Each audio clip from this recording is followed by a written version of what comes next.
On démarre avec John et Jane Smith, englués dans le décor infernal le plus aseptisé et déshumanisant qui existe, une thérapie de couple.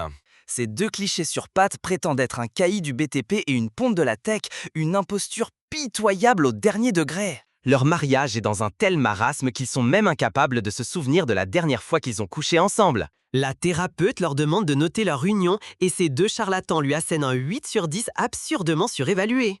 C'est un tissu de foutaise phénoménal. Ils baratinent sans la moindre vergogne la psy et leur propre reflet dans le miroir. Ils sont ensemble depuis ce qu'ils avancent nonchalamment être 5 ou 6 ans. Ce degré de détachement est le premier indice criant que leur existence tout entière n'est qu'une vaste comédie. Puis, ils nous servent une fable sur la jeunesse de leur idylle, prétendument née à Bogota, en Colombie. En réalité, ils tentaient désespérément de semer les poulets locaux. Les autorités fliquaient de près les voyageurs esselés suite à de récents incidents. Sans surprise, ces deux loups solitaires ont échoué dans le même foutu hôtel. Avec les flics aux trousses, ils devaient improviser ou risquer de moisir dans un cachot colombien. John et Jane, étrangers l'un à l'autre, ont dû feindre une liaison pour se soustraire à tout interrogatoire. Ce fut une fabrication improvisée qui, par un hasard invraisemblable, a tenu la route. Ils évoquent une prétendue connexion électrique qui les aurait frappés dès le premier contact visuel. La vérité, c'est que ces deux prédateurs se calibraient mutuellement du regard. Ils s'engagent dans un ballet sensuel qui relevait davantage d'une joute tactique que de la moindre once d'affection. Ils ont vite glissé vers une parodie d'amour, ou du moins sa seule version concevable entre deux assassins professionnels. Ce fut une idylle fulgurante intégralement construite sur des fondations de tromperie profonde et absolue. Ils se sont mariés presque sur le champ, le modus operandi typique des mythomanes invétérés. Des années après, John débiterait des platitudes sentimentales, racontant que Jane lui faisait l'effet d'un matin de Noël ce jour-là. C'est une tirade si sirupeuse qu'on pourrait presque gober que ce pauvre abruti croyait lui-même. La vérité crue, c'est que John et Jane sont des assassins à gages d'une compétence hors norme. Ils travaillent pour des organisations distinctes et concurrentes, ce qui représente un bordel professionnel de première catégorie. Tous deux sont vus comme l'élite incontestée de leur domaine, la crème de la crème des exécuteurs. Jane est une virtuose du contrôle, une artiste de la mise à mort qui orchestre chaque détail. John, à l'opposé, est un outil contondant qui privilégie la force brute et le fracas à toute forme de subtilité. C'est le genre de brute qui se pointerait avec un lance-roquette à un duel au scalpel.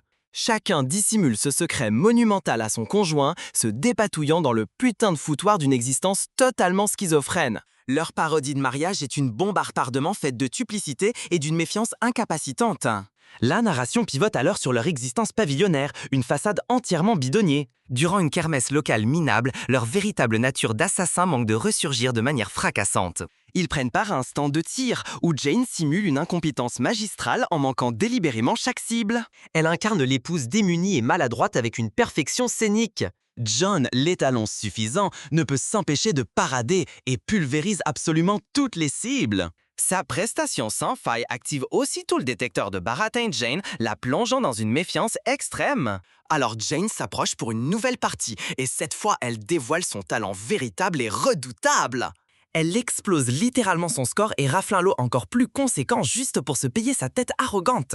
C'est une joute d'échecs infantile et passive-agressive entre deux assassins de l'ombre. On nous introduit à leurs contacts professionnels respectifs. La brillante agente de liaison de Jane, Susie Coleman, et le meilleur pote et acolyte de John, Eddie. Eddie n'est pas qu'un simple ami, c'est le type que John contacte pour nettoyer ses merdes et son soutien logistique dans le business du meurtre. Les Smith occupe une demeure obscènement vaste et dépourvue d'âme dans une banlieue insipide et caricaturale. Ils sont forcés de frayer avec leur voisinage incroyablement barbant et ostentatoire. Jane est manifestement une louve au milieu des mères brebis, qui gaspillent sans doute leur journée à jacasser sur des encas sans gluten. John essaie de se fondre parmi les requins de la finance qui tentent inlassablement de l'enrôler dans leur combine d'investissement aussi stupide que non désirée. Sous cette mascarade pavillonnaire, leur mariage est un néant dévorant qui les étouffe lentement tous les deux. Leur relation s'enfonce chaque jour un peu plus dans la monotonie et la démence. Jane livre une prestation héroïque en jouant la parfaite femme au foyer pour maintenir sa couverture élaborée. Elle déniche de nouveaux rideaux et simule même un semblant d'enthousiasme en concoctant le dîner. John, à l'inverse, est un spectre la majorité du temps, visiblement absent du foyer. Il prétend aller boire un coup avec Eddie, mais en vérité, il est parti liquider un malheureux contre une paix. Il râle constamment à propos des nouveaux rideaux que Jane a sélectionnés, car le moindre écart à sa routine semble menacer son égo friable. Jane lui rétorque glacialement qu'il s'y fera, ce qui est sa façon distinguée de signifier qu'elle n'en a absolument rien à carrer de son opinion. Leur vie commune est une guerre froide menée à coups de pique passive-agressive et d'exaspération triviale. John sursale délibérément sa nourriture, une manœuvre pitoyable pour la provoquer. Elle envoie un projectile du style « Dégage de là, putain !» en direction de John, une politesse professionnelle pour le virer de sa ligne de tir. John, avec sa finesse de pachyderme habituelle, se pointe avec un lance-roquette pour atomiser le convoi. Jane reçoit des coups de fil secrets tard le soir de son agent de liaison, justifié avec brio par un serveur informatique qui a craché en ville. John, en paranoïaque fini, conclut immédiatement qu'elle entretient une liaison. Ce pauvre crétin n'a pas la moindre foutue idée que sa femme s'en va exécuter une âme malheureuse. La maison elle-même est un arsenal pur et simple, ce qui est sa seule caractéristique rédemptrice. John maintient une cache secrète sous l'abri de jardin, remplie d'un surplus comique d'armement. C'est la manifestation de sa forme très personnelle de surcompensation primaire. Jane, l'éternelle tacticienne, possède son propre arsenal astucieusement camouflé à travers la maison, sous les yeux de tous. Son armement est planqué sous l'électroménager et au sein même des cloisons, un agencement aussi sophistiqué que pervers. Leurs univers parallèles finissent par entrer en collision dans un chaos monstrueux quand ils sont tous deux mandatés pour liquider la même cible. La cible est un prisonnier du nom de Benjamin le Tank Denz. L'opération doit se dérouler pendant son transfert du Mexique vers les États-Unis. C'est l'instant exact où leur château de cartes de mensonges commence à s'effondrer de manière cataclysmique. Jane a sécurisé une position dominante sur une colline adjacente, un nid de sniper parfait pour une frappe chirurgicale. John, avec sa finesse de pachyderme habituelle, se pointe avec un lance-roquettes pour atomiser le convoi. Elle envoie un projectile du style « Dégage de là, putain !» en direction de John, une politesse professionnelle pour le virer de sa ligne de tir. Elle envoie un projectile du style « Dégage de là, putain !» en direction de John, une politesse professionnelle pour le virer de sa ligne de tir. John, un être impulsif, réplique avec une agressivité instantanée et cervelée. Bafouant toute discipline professionnelle, il fait feu directement sur le poste d'observation méticuleusement choisi par Jane. Le grabuge qui s'ensuit déclenche le piège secondaire que Jane avait brillamment préparé, la contraignant à manquer sa cible. Toute cette putain de mission part en fumée parce que son amateurisme a saboté son plan impeccable. À ce moment-là, aucun des deux ne réalise qu'ils viennent de tenter de s'assassiner mutuellement. Ils battent en retraite vers leurs bases respectives, pestant contre ce compétiteur non identifié. Jane décortique méthodiquement les enregistrements de surveillance pour identifier le margoulin qui a saboté son opération raffinée. John met la main sur l'ordinateur portable abandonné par son rival et commence à trifouiller gauchement dans les données. Puis vient l'instant de putain de merde pure, viscérale et cataclysmique. Il découvre que l'agent rival n'est autre que la personne qui partage leur lit chaque nuit. Leurs agences respectives sont, pour le dire poliment, furibondes suite à ce foutoir monumental. La nouvelle directive est d'une simplicité aussi élégante que brutale. Identifier l'opérateur ennemi et le neutraliser. La couverture a été grillée et la seule solution est que l'un des Smiths supprime l'autre de manière définitive. John, dans un fugace instant de ce qui pourrait s'apparenter à une conscience, vacille vraiment à l'idée d'exécuter sa femme.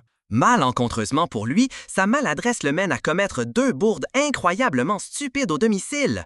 Ces bévues fournissent à Jean toutes les preuves nécessaires pour conclure qu'il cherche activement à la liquider. Premièrement, alors qu'il verse du vin, la bouteille lui échappe des mains, dévoilant un couteau qu'il avait caché dans son dos. C'est la tentative de meurtre la plus gauche de toute l'histoire des exécutions clandestines. Jane, dans un état d'alerte parfaitement justifié, sprinte immédiatement vers son véhicule. Tandis qu'il a pour chasse, John se vautre sur une clôture, déclenchant un tir accidentel de son arme. Le projectile pulvérise le pare-brise de sa voiture, ce qui ne constitue pas vraiment une démonstration flagrante de félicité conjugale. Désormais convaincue que son mari est un traître, un fils de pute de la pire espèce, Jane décide astucieusement de porter le premier coup.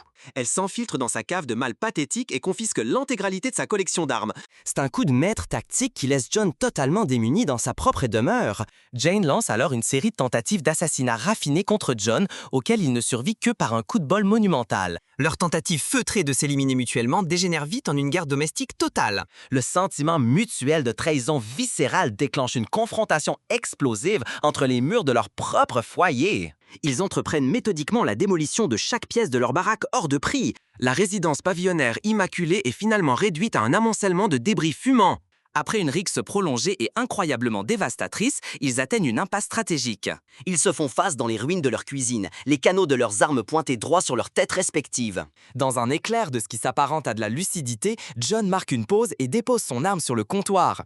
Il réalise qu'il n'a pas les tripes pour la descendre pour de bon. Jane, voyant son atermoiement, comprend qu'elle est pareillement incapable de presser la détente. La tension se dissipe et ils succombent enfin à leur putain d'attirance mutuelle aussi démente que violente. Ils se mettent à baiser avec une fureur sauvage là, au milieu des décombres de leur existence passée. Leur alliance fraîchement scellée est immédiatement mise à rude épreuve.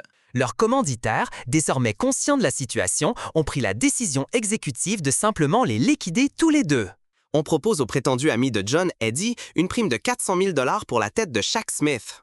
Eddie, avec une surprenante vivacité d'esprit mercenaire, décline l'offre, affirmant qu'il ne bougera pas son cul pour moins d'un demi-million. Soudain, une véritable armada de tueurs converge vers les ruines fumantes de leur demeure. Après avoir contenu l'assaut initial, les Smiths réquisitionnent le minivan de leur voisin pour prendre la fuite. Au cours d'une course-poursuite automobile grotesque, ils réussissent à dézinguer 3 berlines blindées. En plein chaos, ils s'engueulent sur leur technique de combat et leur récente saloperie de traître.